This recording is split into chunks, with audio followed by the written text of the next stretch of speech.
Buenos días a todos mis chicos, contenta de estar con vosotros. Vamos con la segunda parte del tema que se llama la exploración y cuidados ginecológicos y el auxiliar sanitario en obstetricia. Venga, empezamos. Deciros una aclaración de la primera parte del otro día. ¿De acuerdo? El puerperio, dije, según autores, que puede durar 6 o 8 semanas, siempre es normalmente hasta que vuelvo a tener la menstruación. Pero si yo le doy el pecho o la lactancia natural al niño, podría durarme hasta los 6 meses, con lo cual por eso hablo de cuando hablé del tardío, que podía durar desde el 10º día hasta los 6 meses. Aclarado esto, comenzamos. Y comenzamos, a ver, os voy a empezar a hablar de cómo es la atención de enfermería en la mujer durante el embarazo. Bueno, vamos a ver cómo se diagnostica el embarazo para empezar. Primeramente, toda amenorrea, que sea secundaria, o sea, que no sea primaria por una enfermedad. Amenorrea, acordaos, falta de menstruación o al diccionario con la... Incluso aunque sea premenopáusica, yo tengo que tratarla como si fuera un embarazo. También saber que los signos y síntomas del embarazo son muy variables y son inespecíficos, que lo preguntan, porque pueden parecer de otras alteraciones o de otras cosas. Los más habituales que son cansancio, vómitos por la mañana, muchas náuseas y tensión mamaria. Tensión mamaria es un dolor como sensación de opresión de las mamas. Bueno, el método que usamos más frecuentemente es un test de embarazo en orina, que detecta una hormona muy importante. A ver, aprended de esto, la HCG. De ahora en adelante la llamaremos HCG porque la veremos escrita así.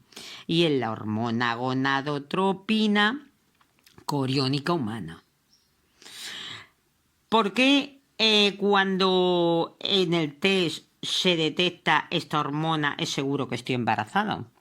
Porque esta hormona solo se activa cuando estás embarazada, la produce la placenta. Muy bien. Entonces, ¿cómo este test de orina se detecta? Con una prueba por medio de la inmunocromatografía. ¿En qué consiste? Algo de color hay, cromato. Pues aplicamos una gotita de harina en una membrana porosa que lleva como 3 zonas que se colorean si la orina tiene HCG. Eso es lo mismo que si me compro el test de embarazo, a que tiene una ventanilla, pues se colorea. Muy bien, con ese método, el test de embarazo que me compro en la farmacia es por medio de inmunocromatografía. Suele ser positivo desde el primer día del retraso de la regla, con bastante fiabilidad. Pero, ¿qué puede pasar? Pues que se retrase la regla, que haya unos niveles bajos de HCG, una técnica que no la hayamos hecho bien, que la orina esté muy diluida. Por eso es muy importante hacerla con la primera de la mañana. Que haya un embarazo ectópico, pues todo esto puede darme un falso negativo. ¿Habéis oído hablar del embarazo ectópico? Pues es una clase que ya veremos, distóxico, de embarazo distóxico, no del bueno, que sería el eutóxico. Bueno, el embarazo ectópico es cuando el óvulo, en vez de implantarse en el útero, se implanta en las trompas. Desemboca en un aborto. Bueno, si nos da negativo, no nos fiemos. Se puede hacer otro test a la semana. Y si no, pues otra semana después. Pero lo mejor ya es hacer una determinación en sangre, que suele ser positiva desde que se implanta el huevo. Y lo más fiable, que esto lo preguntan, ¿con qué se confirma el embarazo? Pues con una ecografía, porque lo veo, o con el latido fetal, que lo oigo. Muy bien. ¿Qué cuidados básicos tendremos que tener en enfermería? Ahora vamos a hablar un poquito ya de todos los cuidados y de todo esto en enfermería. Bueno, los básicos: ayudar a la embarazada a prevenir y a entender las molestias de sus cambios fisiológicos, a prevenir las posibles complicaciones y los posibles problemas psicológicos que pueden aparecer, ¿eh? Ojito que aparecen. Bueno, pues en este seguimiento, en este control, vamos a ver, se va a hacer una serie de cosas que vamos a ir viendo por partes en el seguimiento de enfermería. Y tenemos, primero, abrimos la historia clínica, donde se irá registrando todo. Segundo paso, haremos la anamnesis, que era preguntar y preguntar, muchas preguntas a la embarazada. Si tiene hábitos tóxicos, etc. Tercero, valoraremos los factores de riesgos que puede tener esa mujer embarazada. Por ejemplo, que fume, alguna enfermedad. Y cuarto, vamos a explorar a la gestante. Ya vamos a explorar físicamente, ver su tensión, explorar las mamas, el peso, la talla. ¿Qué dijimos que era valorar el peso y la talla? ¿Qué medidas son el peso y la talla? ¿Medidas métricas? No os habéis confundido. Medidas antropométricas. Muy bien. Quinta parte de este control, y ya aquí importante, determinaciones analíticas.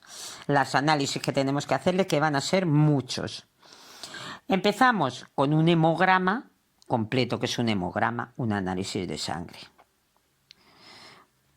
¿Vale? Porque hay que descartar muchísimas cosas. Por ejemplo, hay que ver la anemia en sangre, que suele pasar a las embarazadas. Por eso tienen que tomar un suplemento diario de hierro. ¿Qué otra determinación analítica? Pues la bioquímica. La bioquímica, dentro de la bioquímica vamos a ver, por ejemplo, glucemia, que es la determinación de la glucosa. Vamos a ver la creatinina, que es la creatinina. Todo esto voy a hacerlo también dando una explicacióncita que nos servirá para luego. Pues la analítica bioquímica de la creatinina. La creatinina es el producto que queda al final del metabolismo de la creatina. Se excreta por la orina y está en el músculo y en la sangre. Vamos a hacer también determinación bioquímica de urea, que es la urea, lo que queda del metabolismo de las proteínas. A veces lo preguntan, ¿dónde está la urea? Pues la puedo detectar por orina, pero por sudor y por heces también. Haré un análisis bioquímico también donde me detecte el ácido úrico, que este es el producto final de las purinas. Todo esto luego se verá en otros temas de analíticas, pero voy dando una introducción, ¿vale? Se hará un análisis bioquímico de la sideremia. ¿Qué es la sideremia? La cantidad de hierro que tengo. De la ferritina también. Ojo, sideremia es de la cantidad de hierro que hay. Ferritina es la proteína que controla el hierro. Haremos un bioquímico de colesterol, que es un lípido. También de triglicéridos, que son las grasas que hay en la sangre. Y de transaminasas, que son unas enzimas. ¿Bien?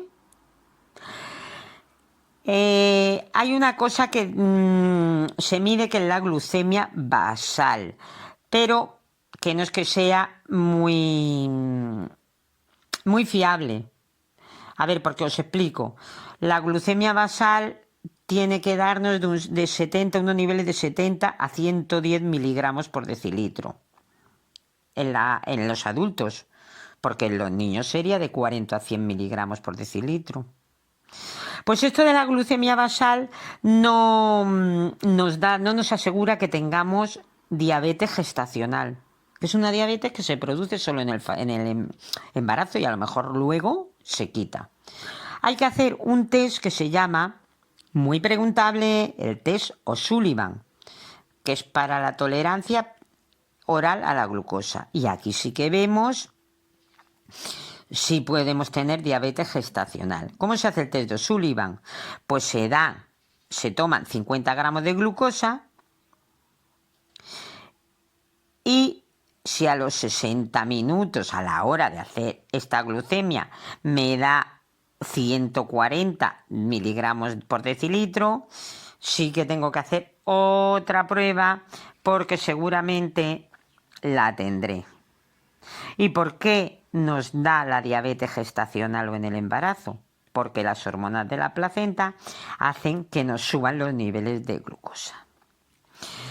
Bueno, dicho esto, estamos hablando con todas las analíticas que tenemos que hacer del seguimiento. También tenemos que hacer urocultivo, o sea, en la orina un cultivo, pruebas del sedimento, pruebas del grupo sanguíneo, muy importante, y el RH, por si la madre fuera RH negativo, que ahora os cuento, muy importante, cómo se hace con una cosa que se llama test de COMS, muy importante. Este test de COMS puede ser directo o indirecto. Directo es si me detecta cuando detecta los anticuerpos, ahora hablaremos qué es, unidos a los hematíes. E indirecto cuando detecta los anticuerpos que están todavía libres por ahí y que podrían reaccionar. ¿Vale? Bueno, pues muy atentos, muy atentitos a apuntar a todo para estudiar esto del test de COMS. Es muy importante para el RH porque es algo que es peligroso. Vamos a ver. A ver si os lo cuento bien y me lo decís. Estaría encantada. Si la madre es RH negativo y el niño es RH positivo, pues sabéis que hay RH positivo y negativo, ¿verdad? Bueno, pues si la madre es RH negativo y el niño positivo, en el primer embarazo no pasa nada, no suele haber problema. Pero ¿qué pasa? Que a la hora del parto se puede mezclar la sangre del feto y de la madre. Y entonces, ¿qué pasa? El organismo de la madre esto lo identifica como una proteína extraña. Uy, esto positivo del niño, este RH, lo identifico como extraño. ¿Qué hace mi cuerpo? ¿Qué hace la madre? Fabrica anticuerpos. Y no hay problema, pero si se vuelve a quedar embarazada de un bebé RH positivo, pues atacarán a su sangre y destruirán los hematíes. Habría que administrar inyecciones de inmunoglobulina en el embarazo. Por favor, importante el test de COMS. Creo haberlo explicado bien, ya me lo decís, ¿vale? Bueno, otros estudios, determinaciones analíticas que tenemos que hacer. De serología, pruebas de serología. Que tendremos, por ejemplo, LUES, que las LUES están en la sífilis y nos anuncia una ETS. Siglas de ETS, a mi libretita, enfermedad de transmisión sexual, porque lo vamos a ver siempre escrito como ETS. Espero vocalizar bien, ¿eh? Bueno, pues esta prueba, a ver si tenemos sífilis. ¿Por qué? Porque es muy peligrosa. Afectaría a todos los órganos y la produce la bacteria Treponema pallidum. ¿Vale? Muy importante. ¿Qué otra prueba de serología? La toxoplasmosis. Es una enfermedad parasitaria muy peligrosa. ¿Qué otra prueba? La rubeola. También la hepatitis B. ¿Veis? Son cosas bastante graves. El VIH, para ver si somos portadores de SIDA. Muy bien. También la del citomegalovirus, que ese es el virus de la varicela. Muy importante, muy importante. Bueno, pues yo creo que las analíticas las he terminado. Venga. Antes de que sigamos, os voy a decir, hay varias formas de calcular la fecha probable del parto. Y os lo voy a decir mediante 3 reglas, ¿vale? 3, señores, que son las más importantes. Está la regla de Nahuele, que ¿cómo se calcula? Se coge la fecha de la última regla, se le restan 3 meses, se le suman 7 días y se le suma un año. Esa será la fecha probable del parto. Muy atentos, ¿vale? Esta es la regla de Nahuele. Vamos con la regla de Pinard. Al día siguiente de terminar la regla, se le suman 3 días y se le restan 3 meses. Todas muy parecidas, como veis. Y vamos con la regla de Wahl, escrito W-A-H-L. ¿Cómo se hará? Al primer día de la última regla le sumo 10 días y le resto 3 meses. Muy importante, ¿vale? Las 3 formas que hay. Nos puede salir en preguntita de Oppo. Muy bien. Bueno, pues seguimos. Estábamos viendo, ¿acordáis? Estamos viendo por partes que cómo se llevaba, qué actividades y qué controles, qué seguimiento se hacía a la embarazada. Vimos la quinta parte, la quinta eran las determinaciones analíticas y esta sexta, vamos a nombrar como sexta, cómo se calcula la fecha probable del parto. Entonces, ¿qué haremos también? Pues habrá que entregar, se le entrega a la embarazada un documento de salud, que es una cartilla de embarazada o maternal. Y esta cartilla se abre con la primera visita que se haga. Bueno. Otra seguimiento que hay que hacer, realizar ecografías. Normalmente, suelen, 3 son las básicas. 3. Una primera entre la 8 y 12ª semana, otra segunda ecografía entre las 16 y 22 semanas y una tercera entre las 28 y 36 semanas, o sea, ya al final. Porque con esta última ya se ve detallamos toda la anatomía fetal. Y, por último, en este seguimiento tenemos que valorar aspectos psicológicos de la madre, que no solo es lo físico, que la madre psicológicamente tiene muchos cambios. Por ejemplo, en el primer trimestre hay que valorar cómo ha aceptado este embarazo. En el segundo trimestre, cómo está de tranquila, que se suele poner tranquila cuando empieza a notar los movimientos fetales. Y en el tercer trimestre, pues vamos a ver la ansiedad que tiene, porque cuando está llegando al parto, sobre todo si es el primero, tienes miedo, tienes mucho miedo a cosas, ¿vale? Bueno, pues aquí terminamos con esto.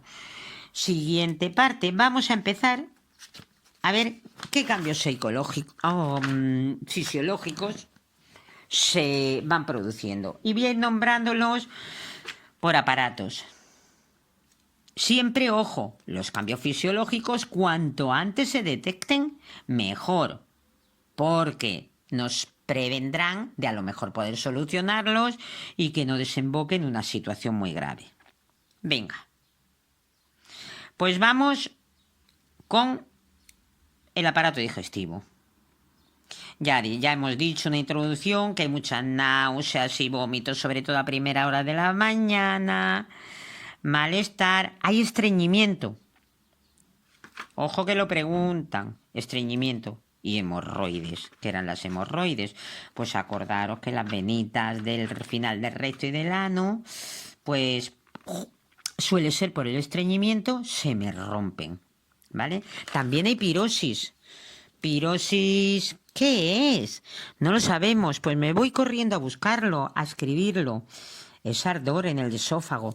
Es un ardor como si te quemara la comida debajo del esternón. ¿Por qué? Porque se va regurgitando el ácido gástrico del estómago. Suele ser a partir del tercer trimestre.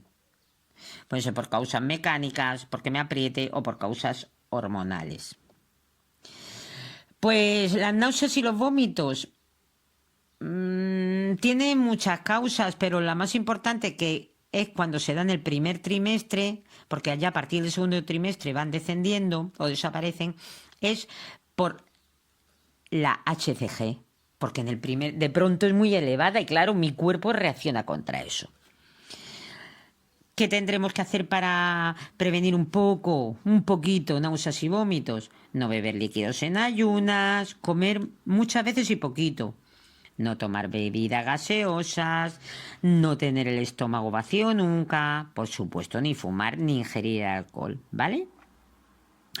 Hemos dicho puede ser por causa mecánica, ¿por qué? Porque me comprime el estómago.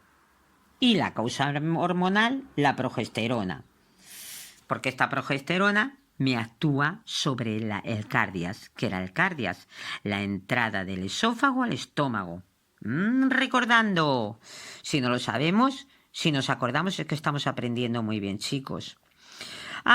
He hablado de la progesterona. Pues la segrega el ovario y la placenta y es para preparar al útero para recibir, ¿no? Para tener el huevo ahí, etcétera. Bueno, el estreñimiento. ¿Por qué aparece el estreñimiento? Porque disminuye el peristaltismo. ¿Qué era el peristaltismo? Esos movimientos del intestino que sirven para hacer bajar las heces. También aumenta la absorción de agua y sodio en el colon y hace que me produzca estreñimiento. Y encima de todo, pues el recto y la última parte de los intestinos están comprimidos por el útero que cada vez me va creciendo más al crecer el feto. ¿Qué tendremos que evitar? Grasas, fritos, guisos, aumentar mucho las verduras y las frutas y mucha agua. Las hemorroides, se me olvidó deciros que pueden ser internas, que son las que no causan dolor, y externas, que son las que vemos ahí a flor de piel, que duelen, y son las venas hinchadas en el ano y en el recto, que las podría llamar varices, lógicamente, como las del resto del cuerpo o de las piernas. ¿Qué le pasa también a la embarazada? Corred a buscarlo porque lo dije el otro día. Sialorrea. ¿Qué era? ¿Qué decís? ¿Disminución de la secreción de la saliva? No, os estáis confundiendo, es el aumento de saliva. Aumenta la saliva, pero esta saliva es pobre en lisocimas. Mal asunto. Entonces es el riesgo de tener más alteraciones y caries en la boca. ¿Por qué? Porque la lisocima es una enzima de la saliva que me protege de infecciones. Bueno, dicho esto, vamos con el aparato cardiovascular. A ver qué cambios tenemos. La tensión arterial, pues mirad, baja en el primer y segundo trimestre, pero en el tercero sube. Aumenta el trabajo cardíaco, porque hay que trabajar también para el feto, el corazón trabaja también.